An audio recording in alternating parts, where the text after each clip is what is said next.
today, we look around and we see black men and women everywhere that are coming into prominent positions, black president, athletes, media stars, and it's almost a normal part of life today. But you know, if you think back just one generation ago, people in America were repressing, suppressing black men and women. We had to have individuals that would stand up, and they had to have some courage, and they had to take a stand. And as a result of that, we saw change in our culture. Give it a little thought. In the 60s, individuals would sit down at lunch counters and they would say, look, we're just going to sit here. And they were told, no, you're black men and women, you can't sit here. And they'd close the counters, they would be arrested. And all of a sudden, we saw a lot of people that had courage stand up. They would be thrown in jail, there were fire hoses, police dogs.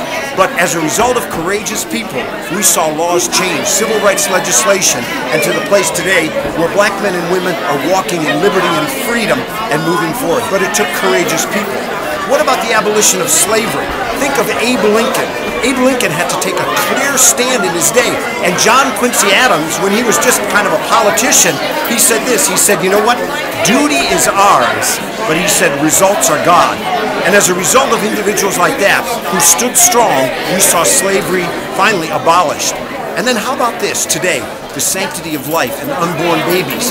A Supreme Court decision was made that actually said, you know, black men and women are 3/5 persons, they don't have, you know, equal rights. Well, likewise, a Supreme Court decision said that babies in the womb are not persons. And so abortion on demand has gone rampant. But you know, we have to remember it's going to take courageous people that are going to take a stand. And they're going to remember that, like this little 12, here it is, 12-week baby, abortion stops a beating heart. And I want to tell you in closing about one girl in Texas.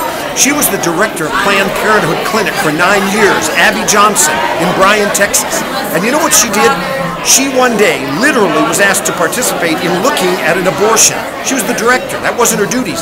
But when she saw it, you know what she did? She said, I saw a baby that was resisting being probed, and I couldn't anymore take it. Weeks later, she left that clinic, and now she's a part of supporting the sanctity of life in America. She changed and she endured persecution. If you take a stand, whether it's for civil rights, whether it's for the abolition of slavery, or today, the sanctity of life to protect the unborn, you're going to face opposition. But I challenge you, take a stand. Be like those first-century Christians. They turned the world upside down as a result of the fact that they had courage, they spoke the truth, resisted opposition, but they persevered, and finally change came. I challenge you to do likewise.